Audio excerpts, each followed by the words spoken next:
100% pension সুবিধা নির্ধারণ করে আজ মন্ত্রিপরিষদে গেজেট প্রকাশ করা হলো। এছাড়াও সর্বোচ্চ ও সর্বনিম্ন তালিকা ঘোষণা করা হয়েছে। এ বিষয়ে বিস্তারিত আলোচনা করার শুরুতে চ্যানেলটি সাবস্ক্রাইব করে ভিডিওটি কন্টিনিউ করুন। সচিবালয়ে অনুষ্ঠিত হয়েছে একটি অত্যন্ত গুরুত্বপূর্ণ এবং তাৎপর্যপূর্ণ বৈঠক।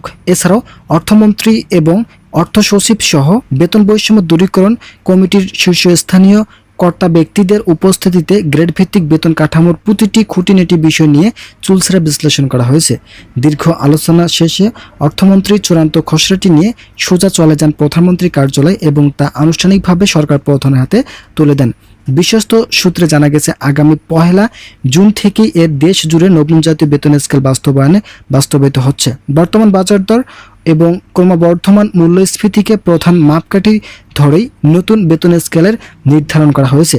নিত্যপণ্যের লাগামহীন ঊর্ধ্বগতি সাধারণ মানুষের জীবনযাত্রায় যে টানাপোড়েন তৈরি করেছে, সেখান থেকে সরকারি চাকরিজীবীদের সুরক্ষা দিতেই এই উদ্যোগ নেওয়া হয়েছে। বর্তমান কর্মচারীদের জীবনযাত্রার মান উন্নত করা এবং তাদের কাজের গতিশীলতা সচ্ছলতা বজায় রাখতে প্রধানমন্ত্রী নিজেই সময়োপযোগী এই বেতন কাঠামো তৈরির কঠোর নির্দেশনা দিয়েছিলেন। সেই নির্দেশনাকে সামনে রেখে চূড়ান্ত খসড়াটি প্রস্তুত করা হয়েছে। দীর্ঘ এই বৈঠকে বিভিন্ন গ্রেডের মধ্যকার দীর্ঘদিনের বেতন ব্যবধান কমিয়ে আনার উপর সবচেয়ে বেশি জোর দেওয়া হয়েছে। বিশেষ করে প্রশাসনের মূল ভিত্তি হিসাবে পরিচিত 11তম থেকে 20তম গ্রেডের কর্মচারীদের জীবনযাত্রার মান উন্নয়ন নিয়ে বিস্তারিত আলোচনা হয়েছে।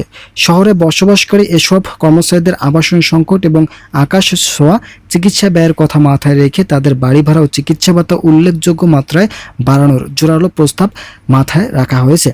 যারা এখন পর্যন্ত আমাদের এই চ্যানেলের নতুন সদস্য আছেন, তারা পরবর্তী আপডেট পেতে চ্যানেলটি সাবস্ক্রাইব করে আমাদের সঙ্গে থাকুন। এছাড়াও গঠনমূলক আলোচনার পর সংশ্লিষ্ট নীতি নির্ধারকরা একটি সুনির্দিষ্ট ঐকমত পৌঁছানোর পরে তালিকা চূড়ান্ত অনুমোদনের জন্য প্রধানমন্ত্রী দপ্তরে পাঠানোর যুগান্তকারী সিদ্ধান্ত নেওয়া হয়। প্রধানমন্ত্রীর হাতে অর্পিত এই খসড়ার মূল বেতনের পাশাপাশি অন্যান্য সুযোগ সুবিধার ক্ষেত্রেও বড় ধরনের পরিবর্তন ইঙ্গিত মিলেছে। নতুন এই কাঠামোতে বার্ষিক ইনক্রিমেন্ট বা বেতন বৃদ্ধির প্রক্রিয়াটিকে অতীতের যে কোনো সময় তুলনার অনেক বেশি বাস্তবমুখী করা হয়েছে, যাতে একজন কর্মী তার চাকরি জীবন শেষ পর্যায়ে এসে একটি নিরাপদ ও সম্মানজনক পেনশনের নিশ্চয়তা পান।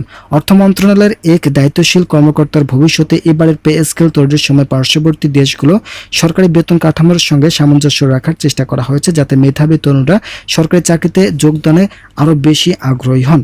তবে এবারের আলোচনার সবচেয়ে বড় চমক হিসেবে এসেছে আগামী 1 জুলাই থেকে এটি কার্যকরের সময়সীমা। মোট কথা, ইতিমধ্যেই যে গত জুলাই মাস চলে গেল, সেই গত জুলাই মাস থেকে সরকারি চাকরিজীবীদের জন্য নবম জাতীয় বেতন স্কেল বাস্তবায়নের চূড়ান্ত সিদ্ধান্ত নেওয়া হয়েছে।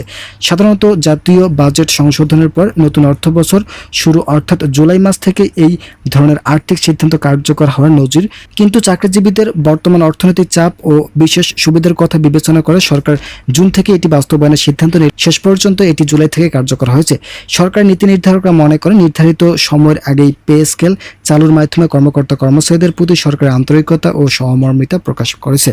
যারা এখন পর্যন্ত আমাদের এই চ্যানেলের নতুন সদস্য আছেন, তারা পরবর্তী আপডেট পেতে চ্যানেলটি সাবস্ক্রাইব করে ভিডিওটি কন্টিনিউ করুন।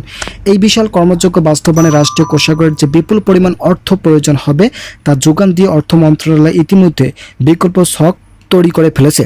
কর আদায়ের লক্ষ্যমাত্রা বাড়ানো, রাজস্ব খাতে কাঠামোগত সংস্কার এবং অপ্রয়োজনীয় সরকারি ব্যয় সংকোচনের মাধ্যমে অর্থনীতির উপর অতিরিক্ত চাপ না ফেলে এই বাড়তি বাজেটের সংস্থান করা হবে।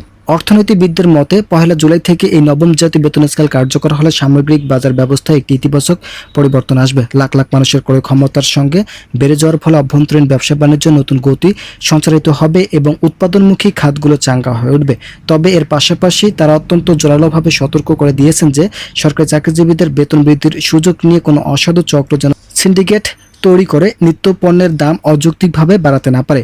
এজন্য সরকারকে এখন কঠোর বাজার মনিটরিং ব্যবস্থার জোরদার করতে হবে এবং ভোক্তা অধিকার সংরক্ষণ অবস্থাকে আরও বেশি মাঠে নামতে হবে। প্রধানমন্ত্রীর চূড়ান্ত অনুমোদনের পর খুব দ্রুতই মন্ত্রিপরিষদ বিভাগ থেকে এ সংক্রান্ত আনুষ্ঠানিক প্রজ্ঞাপন বা গেজেট প্রকাশ হবে বলে আশা করা যাচ্ছে। এর মাধ্যমে দীর্ঘ প্রতীক্ষিত বেতন বৈষম্য নিরসন প্রক্রিয়াটি একটি আইনি ভিত্তি লাভ করবে এবং দেশের প্রায় 15 লাখ সরকারি কর্মচারী এর সরাসরি সুফল ভোগ করা শুরু করবেন। 1 জুলাই থেকে এটি কার্যকর হয়েছে। তো যারা সরকারি চাকরিজীবী আছেন, তারা পরবর্তী আপডেট পেতে অবশ্যই চ্যানেলটি সাবস্ক্রাইব করে আমাদের সঙ্গে থাকবেন।